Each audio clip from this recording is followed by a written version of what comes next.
O síndico e os administradores são suspeitos de desviar o dinheiro de um condomínio em Guarulhos, na Grande São Paulo, numa região bem valorizada. Com isso, quem mora por lá afirma que as dívidas já passam dos R$600 mil e o caixa está negativo em quase R$200 mil.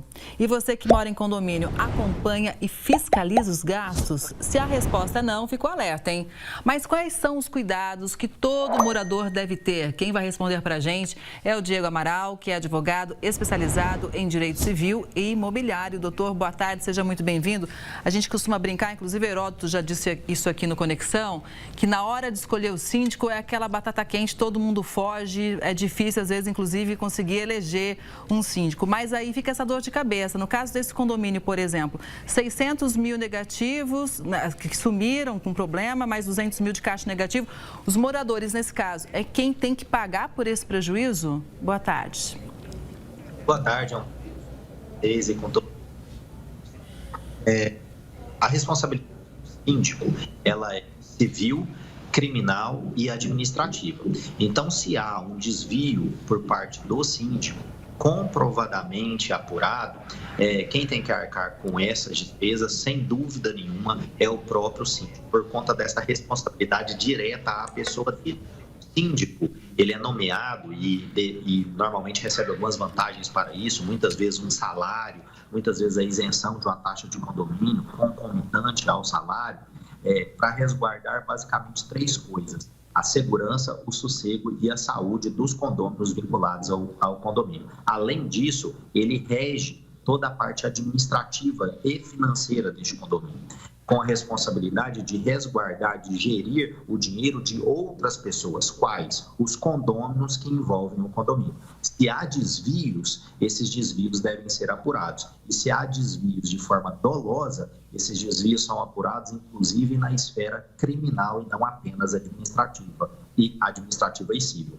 Para deixar mais claro para quem está nos ouvindo, o que seria uma ação indenizatória do condomínio contra o síndico para devolução de tudo aquilo que foi desviado, com indenizações e multas, indenizações por danos morais, enfim, todos os prejuízos que ultrapassaram apenas um montante desviado, além de todas as denúncias a serem apuradas pela esfera criminal, através de investigações na delegacia de polícia e, eventualmente, até a participação do Ministério Público, por se tratar de uma coletividade, né? Um condomínio envolve aí muitas pessoas. Zé Diego, a Kelly lembrou muito bem que quando você fala em eleger síndico, o pessoal foge da raia. Eu faço parte do conselho consultivo do condomínio onde eu moro. Tá? E acompanho os trabalhos do síndico. Eu e mais duas pessoas, somos 3 do conselho e tem mais 3 do conselho fiscal. Mas o que a gente percebe na legislação? O síndico é um verdadeiro ditador.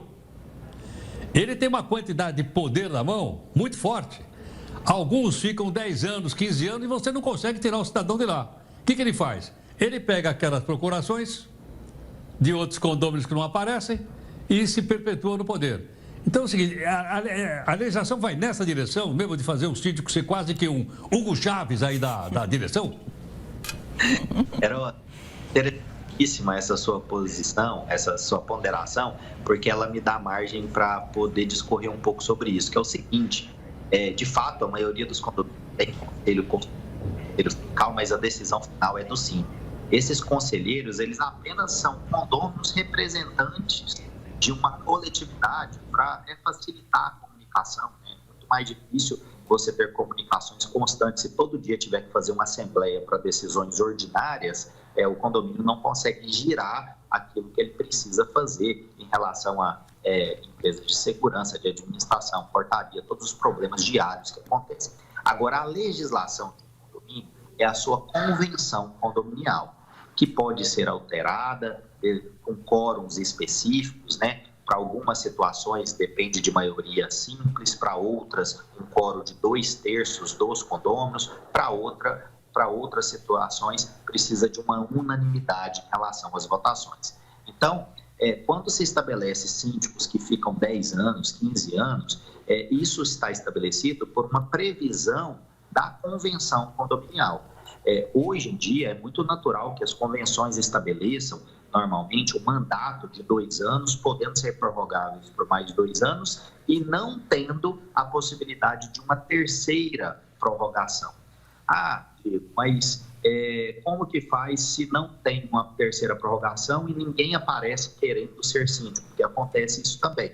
Hoje em dia tem a figura do síndico profissional. Cabe ao condomínio contratar um síndico profissional que vai gerir todas as vinculações, todas as questões vinculadas àquele condomínio. Então, o que precisa ser alterado nesses casos, conforme narrado por você, são as convenções condominiais para que haja mais critérios na escolha e no tempo que dura o mandato do síndico, porque muitos deles realmente se acham donos dos prédios.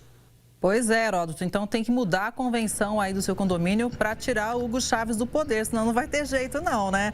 Agora, doutor, eu tenho 2 perguntas, assim, que são a sequência uma da outra, lógica. A primeira é a seguinte: no caso de acontecer dívidas, tudo bem que o senhor já disse que o síndico é que tem que responder por elas, inclusive criminalmente, dependendo do caso. Mas o condomínio precisa girar, não pode cortar água, não pode cortar luz. E até se apurar, quem que fica com esse pagamento? Vai dividir entre todos os moradores? E aí, na sequência, é o seguinte: como a gente pode desconfiar olhando lá, quem não faz parte do conselho, como Heródoto, por exemplo, como a gente pode olhar, lendo aquele extrato mensal, que, opa, tem alguma coisa estranha? A convenção estabelece que pelo menos uma vez por ano deve haver uma Assembleia Geral ordinária, fora todas as outras extraordinárias para os assuntos que vão surgindo no decorrer do ano.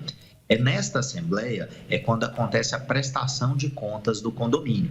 Todo condomínio normalmente também tem uma contabilidade. Cabe a qualquer condômino o pedido da relação dessas contas e a análise, se for o caso, levar para uma auditoria que ele confie, para o contador que é mais próximo a ele, para que possa fazer essa interpretação de cálculos juntos. E vendo qualquer irregularidade, isso pode ser questionado tanto administrativamente quanto judicialmente através de uma ação de prestação de contas em face do síndico. Esse é um ponto. Outro ponto se verificou realmente a irregularidade por parte do síndico, o condomínio vai deixar esse síndico continuar na administração? Aí o que deve acontecer é a convocação por meio de uma assembleia extraordinária para o afastamento do síndico. O condomínio pode até durante determinado período ficar sem síndico e apenas sendo regido por um conselho administrativo, assim como o conselho que o Heródoto faz parte no condomínio em que ele reside. Então, sempre quando há alguma irregularidade, qualquer condomínio, através de quórum mínimo, pode convocar a assembleia expondo toda a situação e com a votação cabível, o síndico pode ser até afastado das suas funções. Doutor, e só para a gente fechar, se tiver um rombo, enquanto o síndico não paga, todo mundo vai ter que pagar por esse rombo?